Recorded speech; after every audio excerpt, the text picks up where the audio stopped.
Before we can catch our breaths, these designer perfume houses are dropping new fragrances and it's hard to keep up with all of them. But I am keeping track because I'm obsessed with fragrances and I have nothing better to do other than like go to work and live my life. But fragrances pretty high up there in terms of priorities.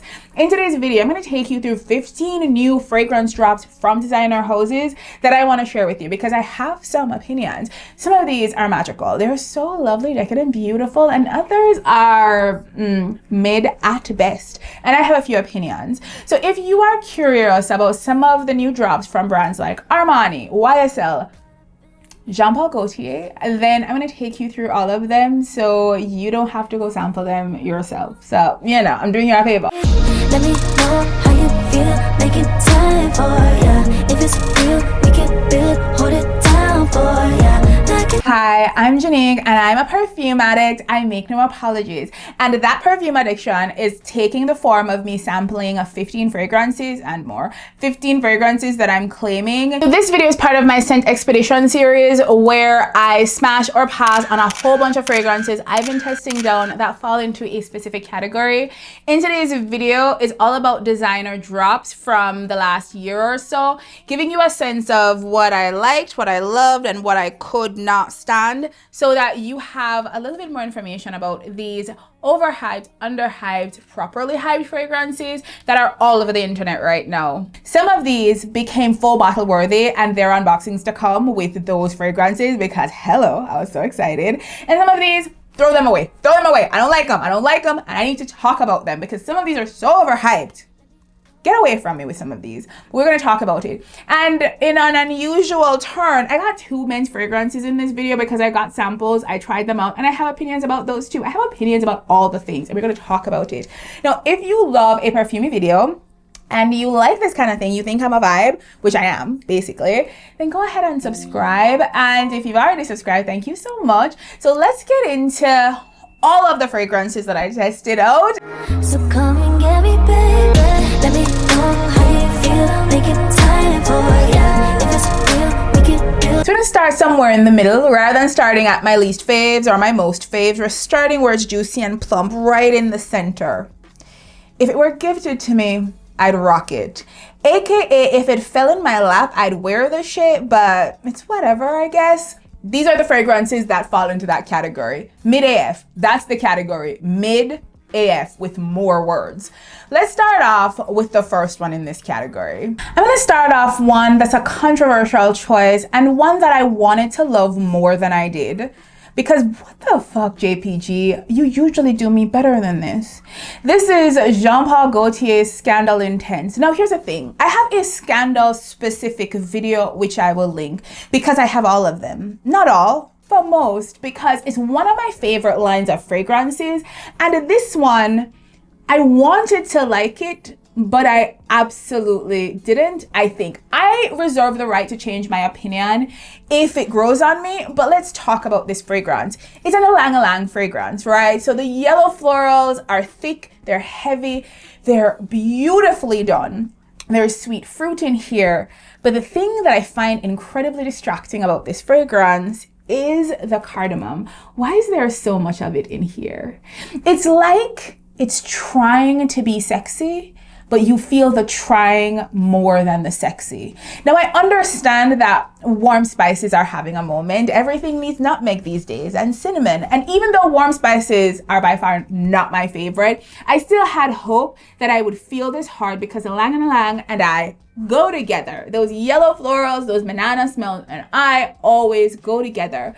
This fragrance feels aggressively sexy in a way that is like, not alluring, it's just a little bit off-putting. Like I need the cardamom to be scaled all the way back and just kept in a pocket somewhere. This fragrance, I think, is assertive. It is floral, cut through by a lot of warm spices and some sweet richness that makes it feel deep and heavy. But I find the over spiciness of this fragrance makes it distracting and it's a little bit too loud for me. And as somebody who is loud and proud, this fragrance even feels bigger than me. My personality is not loud enough. This is above me. I'm going to put this on the side and keep it right there. I may grow to like it more than I did, but off rip, It is a try hard fragrance that just did not win me over. But if somebody gave it to me, I'd put it down, I would let it macerate, I'd spray it delicately on my body, layered with something even better, and wear it proudly. Because I do love the Scandal line, I do love the Scandal bottles. This one in particular is pretty as fuck, but me and it don't go together because it's too much. It's too much. Why? Next in this category is one that I did not find offensive. I just found it a little bit forgettable. So I like it. I'd wear it. I'd enjoy wearing it, but I wouldn't spend my hard-earned money to get it. And it is Juicy Couture Sucre. Now, I like Juicy Couture fragrances. I'm not a perfume snob who like looks down on Juicy Couture. I have my fair share of their fragrances and I do enjoy a fair bit of them. And this one is nice, right? Nice. Forgettable, but nice. But when you see all the notes, you get excited. There's almond cream, peach, there is orange blossom, there is some jasmine, I think there's some gardenia in here, cacao, I think, or cacao butter, whipped cream. It's supposed to be gourmand meets floral with a heavy dose of like red currant sweetness. It sounded lovely. And sucre in the name, I was ready to be transported to a sugary heaven. And instead, it smelled like the original. Nothing really stands out about it. It has a hint more creaminess to it in terms of the textural element, but the smells themselves, here's the thing. When the fragrances are new drops, they're selling them for full price. When the fragrances are old, 10, 15, you can get them on deep discount. This is basically the original on deep discount with a little bit more body to it. It's just not worth the price they're selling. Now, if it drops down to $40, then maybe I'll rethink it. Or if somebody gives it to me, I'll definitely wear it. But I wanted it to be more exciting than it was. And I've come into contact with a few Juicy Couture fragrances recently that I enjoyed a lot more. I think it's nice. It's a pretty girl fragrance that isn't trying too hard. It feels like a daytime scent you'd wear wearing florals. It's nice, it's youthful, it's fun, but it's fucking forgettable. And I'm not mad at it because sometimes that's what Juicy Couture aims to do. But with the notes, they tricked me. I got excited, and what I got was the original. You may not know this about me, but I'm a Guerlain stan. It's one of the brands that shows up the most in my fragrance collection because I find their fragrances to be very high quality. And usually there's a fragrance that feels mid to me. It's not so much the quality of the fragrance themselves. It's mostly about the composition and it not perfectly suiting me. And that is what we have here. Now, the fragrance I want to talk to you about is Neroli Vetiver Forte. So Neroli Vetiver is one of their more popular fragrances in the Aqua Allegoria line. I've talked about Mandarin Basilic, which I think is my favorite of the line. It is lovely. It is like a lemon sorbet. It's bomb as fuck. I love that fragrance. This one is far greener, sharper, heavier. It is a fragrance that is designed for a green fragrance lover that is not shy about their love of green fragrances. Sometimes Neroli can be a little bit bitter and sharp and a little bit green. So we're not just getting the citrus from that Neroli, but we're getting almost the orange rind. That is what this is doing. Now, in the original, the non-Forte version, it feels sparkly, light, airy, and very summery. With the Forte version, they've doubled down on the heaviness, depth, and darkness of this fragrance and made it so much deeper. Now, I find the original, the one that's super popular, easier to get into because it's a fresh green scent that's perfect for summer and fall. What is not to love about that kind of bright, punchy, little bit bitter, sour, tart kind of fragrance with a heavy dose of florals? It is a vibe. I'm into that fragrance. This one ratchets up the sort of floral element, makes it richer, deeper, and more green. Now, as it develops, the creaminess comes in a little bit heavier and some of the sharp bitterness goes away and it gets better as it dries down. But when I tell you, it's a little bit of an assault, right? Like it feels like too much for your sensibilities. I don't exactly know who this is for because I am a green fragrance stan of all kinds. The tea, the grass, the oak moss. Give me a green scent all day, every day. I love When the Rain Stops by Maison Margiela. I love green scents. I really, really do. This one just feels incredibly heavy. The closest I could like compare this to is Chloe Nomad Absolute, but that one is sweeter, it's woodier, and it feels cozier to me.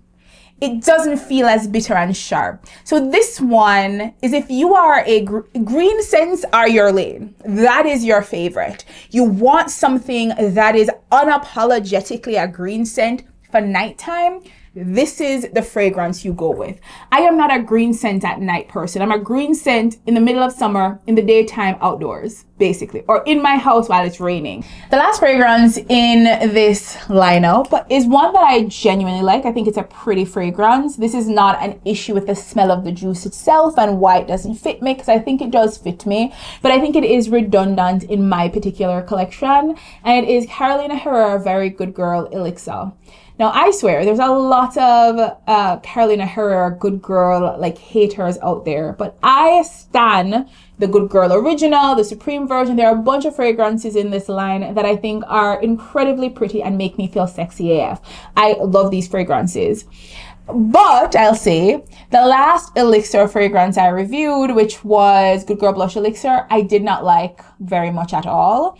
This I like more, but I also think in the lineup, this feels a little redundant to me. So if you don't own any Carolina Herrera fragrances and this is your introduction, I think it's a good introduction. But if you have one or two of the fragrances from this line, this is going to feel a little underwhelming like it did for me. So like I said, this is in the category of if somebody gave it to me, I'd wear it, but I wouldn't spend my own money to get it, right?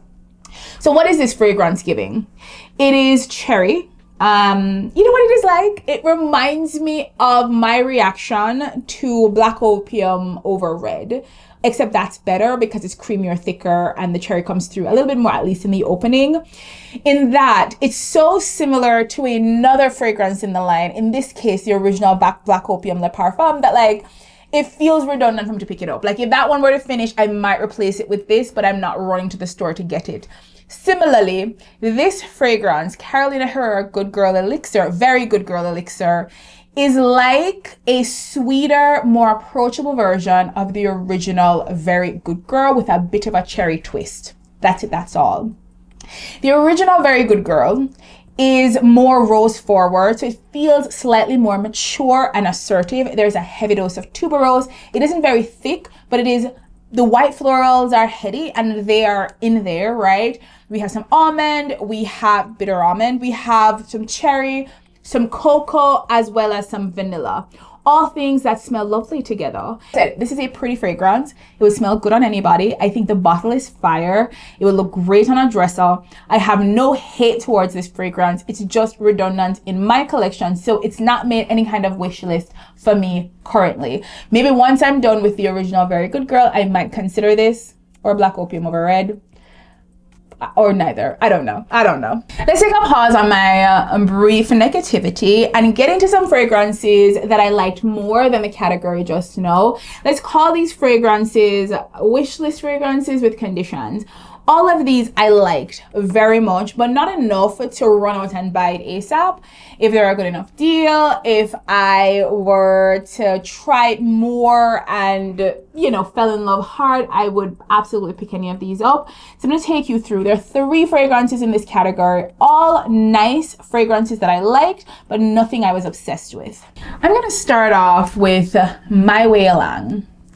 The only reason it is here and not in my favorite category, because that one was too big, but also there's another fragrance that I'm going to talk about in that category, Extra Dose, that is very similar in terms of what it's giving me that I think is better. So the reason it's not in the top category isn't because I don't love the juice, because I do. It's because there are other things that I tested, sampled, that I preferred. And so if I'm going to take my hard-earned money, I'm going to get one of those. But this one, I very much enjoyed. And the moment I tried it, I really just fell hard. It's beautiful. It's an ylang ylang fragrance. So it gives that sort of creamy yellow floral that skews a little bit tropical in the sort of smell that it gives. It has mango in it. It's rich, it's creamy. So this nice mix of heavy tropical fruit with tropical florals together, making this feel like a vacation scent where you bring yourself to the vacation. It doesn't feel like a departure from your everyday kind of fragrance. It feels like a pivot into a couple of notes that feel like a getaway. It's fun, it's pretty, it's bright, it's happy. It feels like a good time on the beach out with friends. I think this is a lovely fragrance. If you're looking for a vacation scent, I think this qualifies. Or you're looking for a weekend scent to go out with the girls, I think this qualifies. I think this is a lovely one. For the right deal, I think this is a good one to pick up. But I do think around the time this was released, there were a lot of Elang fragrances. We've talked about one already, right? And there are more to come that were dropping at the same time that I think some of them, for me anyway, hit harder. But I do think My Way Elang is a good one. And I think on top of that, I have a few My Way fragrances. My Way Intense, the original, My Way Floral. And I just feel like if I'm going to add more to that, it has to be because I'm in love with the fragrance and not just a deep like. And this was a deep like, not a love. Do you want to make good choices today? One of those good choices could be to subscribe to me. Like the video, hype the video, do the thing. I'd really appreciate it. Now go ahead. Now let's get back to the video. The next fragrance I want to talk about in this category is another hard like, and it's one that I ended up getting a travel size of, and I'm spending a bit more time playing with this fragrance to see what I think. And it is from Chloe, and it's Chloe Luminous. Now, I like a good Chloe fragrance. Most of these are, you know, rose forward and really do feel in some ways like old money. I'm not even going to lie. And this fragrance conjures in my mind linen in white, yachts, wide brim hats, sunnies, outside, just sort of enjoying life, being unbothered. It's giving old money in, you know, the Instagram version of it anyway. It feels like I should be on Succession, but I'm not part of the family. I'm working for the company and I make a good living. Like, that is a vibe of this fragrance. It feels like a white party for rich people on the ocean. It is clean. It smells crisp with hints of sweetness. There's jasmine, there's rose, there's some amber in here. There is a little bit of sweetness in this one that makes it feel not too clean, not too fresh, not too aldehydic and soapy. It is a very understated, everyday fragrance that doesn't scream. It's a very quiet fragrance that feels very, very luxurious. I very much enjoyed this one.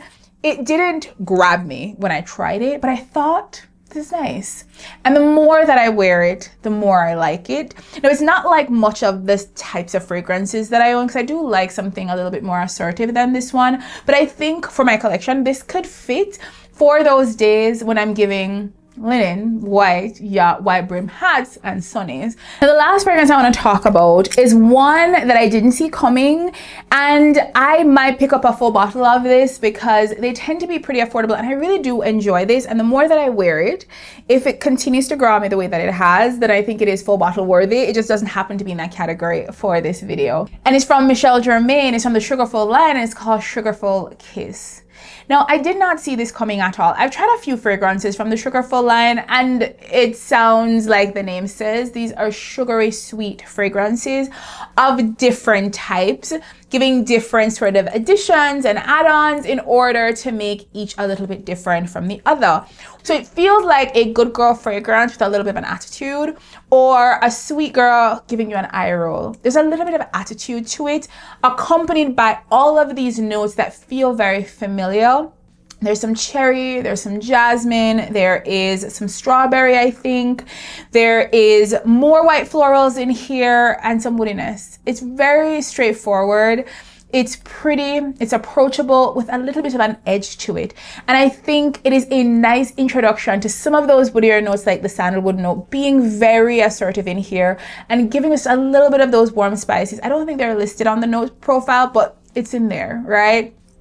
I think this is a pretty one. I very much enjoyed this in a way that I was surprised by. I've tried, like I said, a few of the Sugarful fragrances, and they tend to be sort of one note. They're good layering fragrances, or if you're just looking for something simple, sweet, and pretty, they're ones you can reach for at an affordable price, especially because they're often on sale, they're often discounted, they're often on special. It's easy to get into them and have a good old time, especially if you shop at Shoppers. Like, it's a good one to check out if you're in store. Check out Sugarful Kiss. I think this is a very, very underrated fragrance from the Sugarful line. Talk about the two men's fragrances that I tested. I liked both and I have very strong opinions of both. So let's talk about them. The first one I want to talk about is from Carolina Herrera. It's Bad Boy Cobalt Elixir. Now, do I know what is in this fragrance? No, but I'm going to tell you what I smelled when I tried it. It felt very earthy, almost dirty. It was very messy, this fragrance.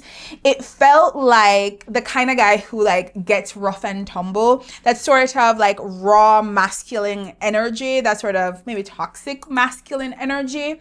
That's the sort of vibe it gave me. Somebody outdoors, sweating with a hatchet or a ratchet. I don't know what people cut wood with. But I will say this felt very outdoorsy, earthy, bright, heavy, very woody, very masculine. It wasn't giving necessarily bad boy, because the bad boy line I feel comes off a little bit sleeker than this, but it felt like a big boy. I was into it. It felt like a manly man type of fragrance. It wasn't pretty, but it was kind of hot. I was into this, and I don't know if it's the kind of fragrance that I would gift, because I don't know. I know that these notes, this sort of earthy sort of element, is not for everybody. And especially when you give a gift, you want to give something oftentimes that feels dressy. And this doesn't feel dressy. This feels like a very specific choice for a very specific man. I very much enjoyed this. If you've tried this fragrance or you've gifted this fragrance, you've smelled this fragrance, I want to know what you think. Did I get the right vibe from this fragrance? That hunk of a man kind of feeling with like a little bit of an outdoorsy edge to them? Because that was the vibe and I was into it, and it was not at all what I was expecting. Now let's talk about Dolce & Gabbana Devotion Pour Homme. I was sent on a mission to go try this fragrance. All of the internet is roasting it. So I don't know, maybe you men are harder to please than me, or maybe y'all like different things than we do, but I like this fragrance. I thought it was a nice one. It wasn't exactly what I was expecting based on how romantic the original Dolce & Gabbana Devotion for Women is.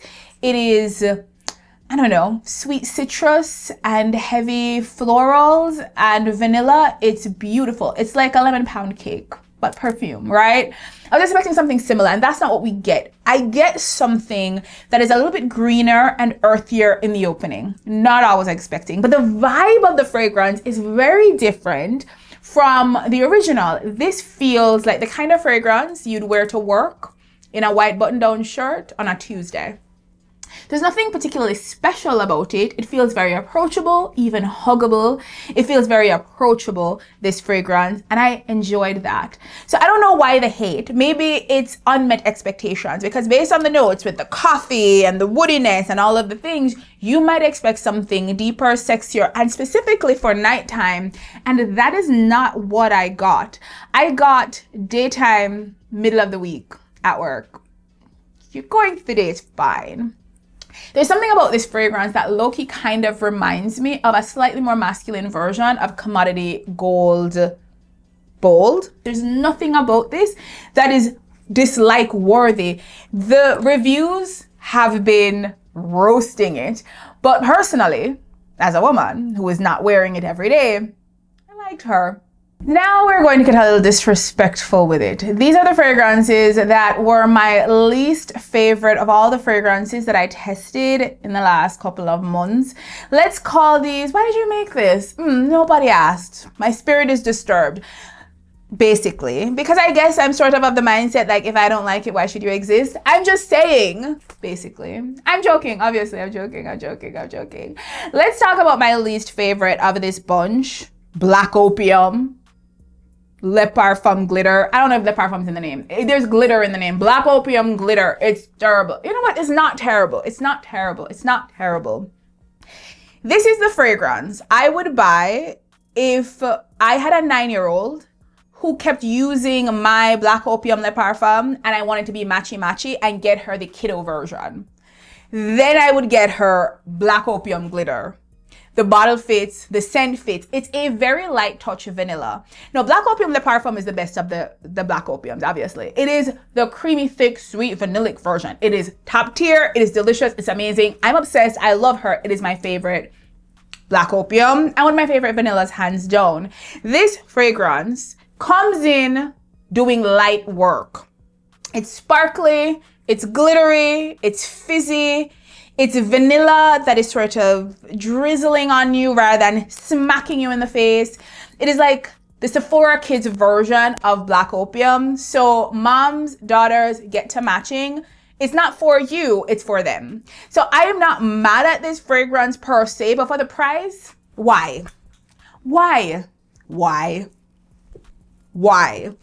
Anyway, I don't hate this, but I kind of hate this for the price and what it is doing, because they could have given us a flanker that was more exciting. But I could also be a hater because I did not like the last flanker like that anyway. I prefer Black Opium over Red to glitter, obviously. That one is far superior. That one would just happen to be too similar to the Le Parfum version for me personally. This one is the kiddo version of the mom version, the Le Parfum version. I've said version way too many times, but you get the point. The next underwhelming fragrance that I tested that we need to talk about is Prada Paradoxe Virtual Flower. Now, I understand. I saw a thing where Prada Paradoxe was one of the best-selling fragrances of 2025, or maybe it was 2024. I don't know what year it was, but it is one that a lot of people enjoy. They smell it, they fall for it. It is an assertive fragrance that mixes together fruits, florals, and some patchouli that cuts all the way through, that feels very sharp. And I'm a big fan of Prada Paradoxe. I have a full-size bottle myself. It is a good everyday scent in my opinion. So it makes sense, y'all, that Prada would come out with a flanker that was riding the wave of Prada Paradoxe, but this one's a hardcore miss. Here's why. This fragrance feels like the perfume version of Small Talk. You're doing it. You gotta do it sometimes, but like, is it memorable? Do you want to be doing? There's something about it that just feels incredibly underwhelming across the board. It is supposed to be a mix of citrus, so things like neroli and bergamot, and florals like jasmine, and musk and ambrette, and it sounds similar enough to the original, but everything is so scaled back that you don't experience very much of it. The citrus barely there, the sweetness barely there, the florals barely there. The only thing that's kind of doing work is musk. It's like, it's not virtual flower, it's like the musk clean version of Prada Paradoxe, which is a fruity floral patchouli fragrance. It's like, it's taken all the things we know and love about Prada Paradoxe and given us clean reserve skin, kind of, or I don't know, Glossier You, kind of. That's what they've done. No one asked for it. No disrespect, but no one asked for it, not for this line. Create a new line for this. As you can see, and the next one is going to tell you the same thing, a lot of flankers riding the wave of their more popular counterparts and not living up at all. So this one was a hardcore miss. This one whispers, and if you listen closely enough, you realize they're not saying anything. No disrespect, but disrespect, because y'all, it's boring. It's just boring. I was not a fan. I was not a fan. The last fragrance I want to talk about is from YSL. It's Libre L'Eau. I think that's the name of it. It's so forgettable. It's in the same vein as the other two we just discussed, especially Virtual Flower, in the fact that it is a fragrance that isn't saying very much. When I first tried this fragrance, let me back up. When I looked at the notes, citrus, bergamot, there's some mandarin orange, there are some white florals in here, and we get some musk, right? So we don't have the typical Libre DNA like we would expect. Now, one of my favorite fragrances of all time is Libre Intense. I think it's a sexy fragrance. That's the one you wear on that date, right? It's nice. Libre Le Parfum, also a fantastic one. There's so many good ones in this line. So I understand the motivation to add another fragrance to this line. I get it. This one was a hardcore miss for me, and maybe one of my least favorite Libre fragrances in a long time. And it's because it isn't committing to anything, right? So let's talk about it. First, it almost wants to suggest it's a clean, crisp kind of aldehydic fragrance, right? And I live by the quote most of the time, fuck aldehydes. I do not like those Tide Pod smelling fragrances at all. Not for my big money. It's not gonna happen. For Tide money, yes. For perfume, Libre money, absolutely fucking not. Let me just put that out there, right? But this wasn't even offensive. This didn't even deign to be offensive to me. It was just sort of there. If it had a mantra, if it had a tagline, it would be, this'll do. This won't piss anybody off. This won't offend anybody. It's just sort of there. Just like a virtual flower, it is scaling back on all the elements to the point where you don't get very much personality from this fragrance at all. I would say the release from 2 years ago, or maybe it's from last year, Platine something, I'll put up the name. That one read significantly crisper, cooler, more metallic, and clean smelling. That one was a far more successful take on that side of things. And they came out with this, which I think was meant to cut back on some of those aldehydic elements and put in some more sweeter elements like sweet fruit, as well as some florals. And all that did was it pushed it in a direction where it wasn't saying anything at all. It kind of reminds me of this Tiffany fragrance that I sampled for another like scentXpedition video that I did a while back. And that was also offensively forgettable. And this fragrance is offensively forgettable. It low-key kind of pisses me off. It low-key kind of pisses me off because why? On the flip side, though, there's a new one that is a vanilla in a gold bottle. Y'all, I'm gonna need to test that out. And I hope they don't let me down. I hope somebody smelled this. They smelled this and thought, absolutely not. Get it away from me. Get it away from me. I feel a little melodramatic right now because it's just perfume and I take it too seriously because I love what I love, and I love talking about what I love. We're gonna talk about the fragrances that I did love, and I will say I've already bought 2 of the 3 already. So unboxings, first impressions, hauls to come because 2 of these are already bought, and I think the next one is gonna get bought in the next like few weeks. Like honestly, truly, I have a gift card from shoppers. I feel like the universe wants me to have the last one. Let's talk about my favorites from what I sampled. And this is when a sampling video goes right, or when a sampling experience goes right, when you actually try something and you're like, I need that. And you actually go pick it up. And that is exactly what happened. So let's talk about, they're all tied. I love all of them. Let's talk about Valentino, Donna Born in Roma, Extra Dose. Y'all, has Donna Born in Roma become my favorite line of fragrances? Possibly. It has maybe overtaken everybody with the amount of fragrances I own from this line. It's getting disgusting. I am a sucker for these fragrances. With that said, Extra Dose is all the way fire. I will say, it is the most romantic of the bunch. It is supple, it is round, it's voluptuous, it's sweet, it is dripping, it is sexy, it is slinky. You need to be wearing a cute ass dress with a high ass slit with this fragrance. That pink bottle is top tier. The pink bottle says everything about what this fragrance is giving. Now, when I think about the Donna Born in Roma line, there's something about like a hot girl on the back of a bike that gives me Donna Born in Roma, especially the intense version. This is like not that. Hot girl the same, but definitely more dressed up.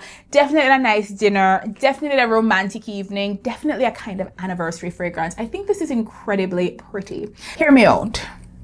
It's sweet, dripping blackcurrant. Thick, sweet, heavy. It's rum, vanilla. Get the fuck out of here. It nice. This fragrance to me feels like young love. This one just feels very youthful and sweet and fun and romantic and like a date night fragrance if I've ever smelled one. This is the one you like make your date night signature. This is so doe-eyed, hopeful, pretty, and I just fell in love the moment I tried this. I went and got a travel size Wore it down, loved it, and went and got a full-size bottle. So haul to come, y'all. Haul and unboxing to come for extra dose. The second fragrance I want to talk about, all of these tied. I love all of them. Scandal Absolute Chokehold. It has me in a chokehold. I want it. I want it so much. It's between it and Green Extravaganza for me right now because both need to happen. What is this fragrance? Whereas the last one, Extra Dose, feels like young love to me.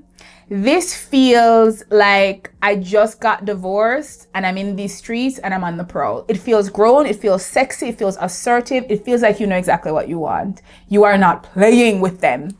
It feels very, almost aggressively sexy.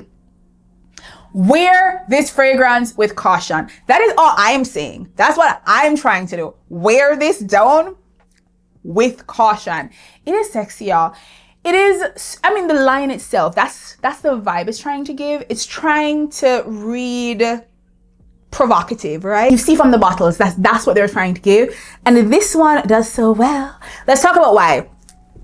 Thick ass tuberose, heavy, creamy, indolic. It's not shy. Black fig. So we're not talking about green fig like we get in certain fragrances. Looking at you, Nouvelle Vague. Not a fan.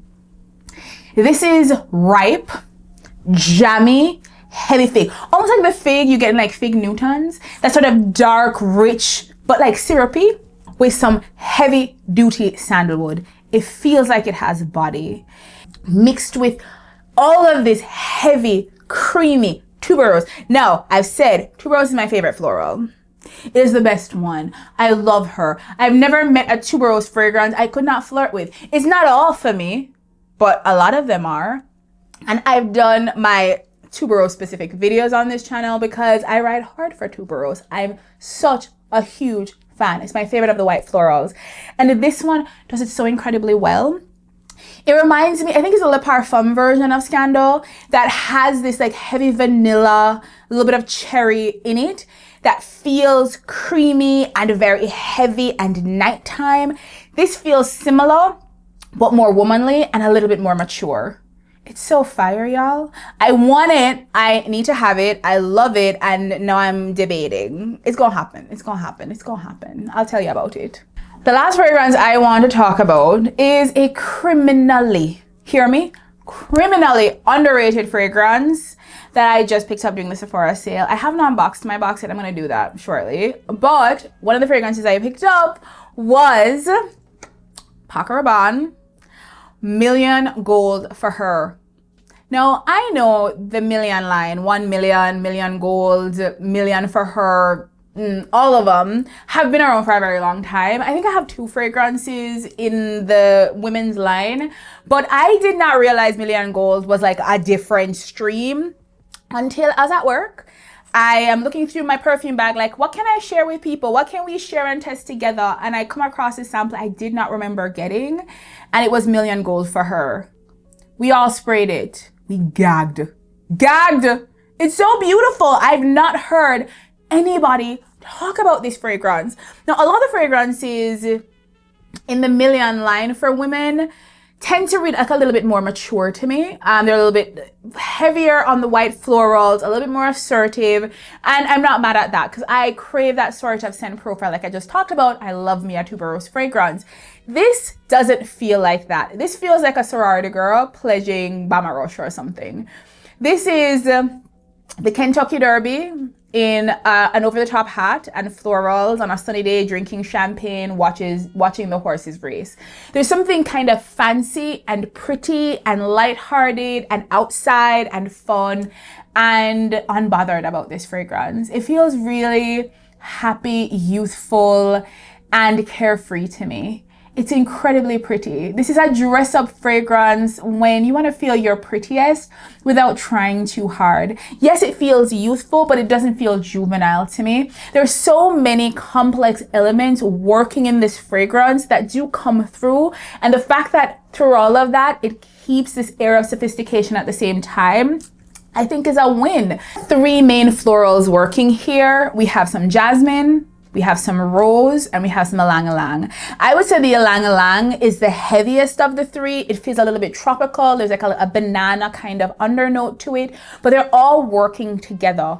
The main fruit note is a very juicy, not too sweet, watery pear. Y'all, the pear in here is doing its thing. There's a very light lavender to give it a bit of fresh airiness, the kind of thing you'd find in Burberry Goddess, where it doesn't smell soapy, it just smells kind of light and fresh. It's like it lifts the fragrance, it makes it a little bit airier. Into the base, we have some musk, we have some vanilla, and we have a little bit of moss. Now, I've talked about how I love green scents, and this doesn't smell like a green scent. It just smells like there is something cutting through the sweetness in here to add a little bit of dimension to it. Y'all, this is a fantastic, this is a giftable fragrance. This is something I would happily gift to my sister, to my cousins. I can't see somebody trying this and saying this smells bad, because it don't smell bad, it smells nice. The 3 people that I tried this with all have very different sort of sensibilities when it comes to fragrance. One person there, their signature scent is the cherry fragrance from Seven Virtues. I don't remember the name of it, but there's a cherry fragrance from them that she wears all the time. The next person swears by more unisex fragrances, and they particularly love some Azzaro fragrances. They even love this one from Valentino. This is their work fragrance. And so that sort of Donna born in Roma, Uma born in Roma, intense, that really like robust, cut through kind of fragrance. And the other person's favorite scent is Keali Yum Pistachio Gelato. That sort of gourmand meets floral kind of vibe. And so different in a lot of ways. And somehow we all could agree that this smells good.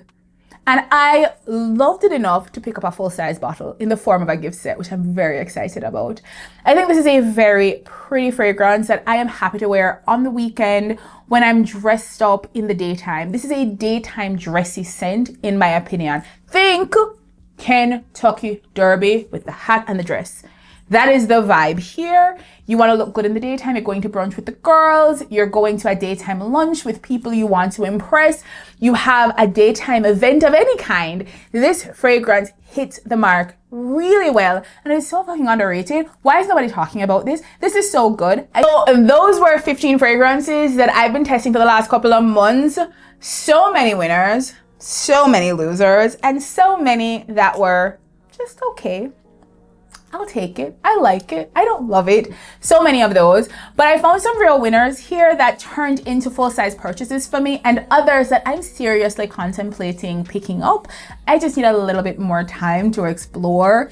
I think from category 2, the wish list but with conditions category, I think the ones there, My Way Along with the mango and the florals together vibes, but also the Chloe L'Eau de Parfum Lumineuse, that is rising the ranks the more I wear it. I think sometimes when you have a travel size version of a fragrance and it has some time to marinate and you get to wear it full body and everything, it can win you over faster than just a 5 ml sample or a 2 ml sample. Having that bigger experience is kind of fun, and I've been doing that more, picking up more of these travel size fragrances. I just did that with a bunch of Gucci fragrances, which is also part of an unboxing to come. That I want to try some more Gucci fragrances, and I'm going to try the travel version and spend a few months with them to figure out if there are any loves among the bunch. I am not optimistic based on reviews, but who knows? I'm going off in my own way most of the time. Either way, thank you for watching this video. I hope you enjoyed it. If you did, go ahead and like the video. Nothing's stopping you, and I would appreciate it. Again, I'm Jeanique, a lover of all kinds of fragrances, especially the pretty ones. And if I find some loves, I'm going to tell you about it, because I can't help but shout it from the rooftop when I find magic. And some of these are absolutely fucking magic. I'll see you in the next one. Bye, y'all. Then everything unfolded, yeah. It happened in a